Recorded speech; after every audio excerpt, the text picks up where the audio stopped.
Welcome back, my friends. My name is Eric. This is Rome. And first of all, since Jade has somehow become more popular than me, there's no real question why. I guess the mic's in the way, too. What are you doing, Jade? She is thoroughly unimpressed with it all. Anyway, we'll start with her there. And then I would like to talk a little bit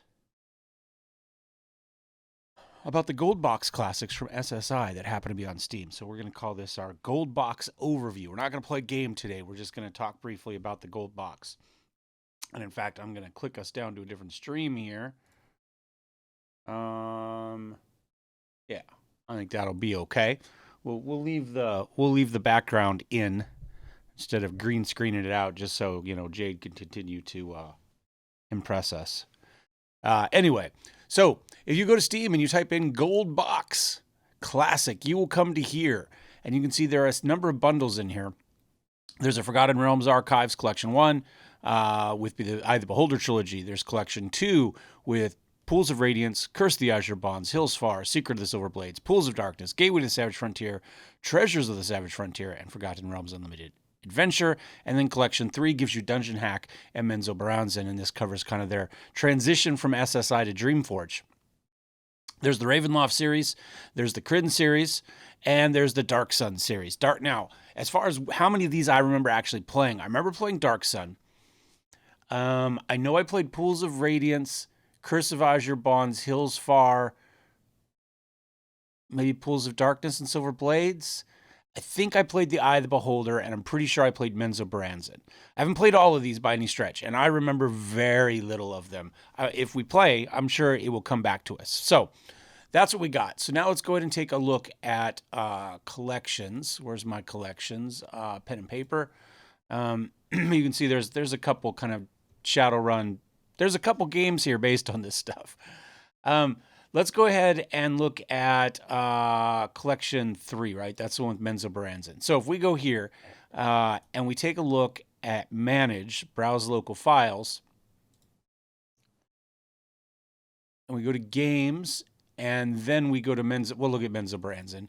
You can see it's got a documentation folder here. So if we take a look, we've got both the clue book, the control manual, and the base manual. So let's take a look at, let's say, book 1. And my Adobe Acrobat has been weird lately, so we'll just use Edge because I've got the deal in it here. So you can see we've got book 1. So for all levels of play, so it's actually got the AD&D book on Menzoberranzan, the entire box set, right? So all however many pages of that there. And then if we go here, this is the clue book, and once again we'll enter with Edge. So here we've got our clue book for the game, and we've got our side quests, we've got maps, I think we've got maps, talking about all the different monsters that are going to be in there. Yep, we've got maps.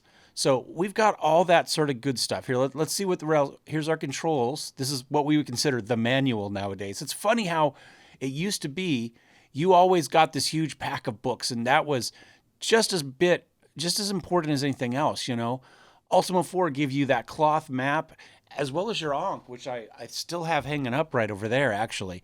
It might be next to my weird garbage can that's a British soldier. I've lost his hat. That's the oldest thing I still own, I think. Maybe a stuffed animal as well goes back in there somewhere. I've got a stuffed rabbit somewhere. But those 3 things are probably my oldest items. And once again here, so here's our controls. Right, and finally we've got one more. We've got the actual manual in English. And here we go. We got our message from Dritz, and then we've got basic everything else. Right? It's interesting because it allows you to not have to put all of this stuff in the game, right? It's just on a book. You can look at it whenever you want. You're like, oh, where was that buried in the menu? You don't have to have 6 hours of tutorials because you got a book. You can pick it up and figure out how you want to do anything from basic to advanced. So what I'm suggesting is that we go ahead and we pick one of these that we start to delve into. So once again, let me pull this up, pen and paper. We've got Dark Sun, one of my favorite worlds of all time in Dungeons and Dragons. Now, it may just be because I'm goth, and a world where the world is already ended is was appealing to my my sense of goth, even if it's a little bit sunnier and bright than most goths generally want. Um, we've got the Kryn series, right? I read all the Dragons of Kryn books. We've got Ravenloft, which is one I do remember playing to some extent. Wasn't one of my hugest series as far as game worlds to play in. Although I do really like the Warhammer 40K vampire, so maybe it started a fire in there that just was a slow burn. We've got Gold Box Class Collection 1, 2, and 3, and this is all the Forgotten Realms stuff. And I've read most of the Forgotten Realms books, if not all of them as well. So those are a series. If there's one of these that you would like us to check out, at least do a first look at, see what it's like. Let me know. If I don't really get an overall kind of consensus, then what I'm going to do is I'm just going to pick one and we'll dive in. We'll do a first look on it.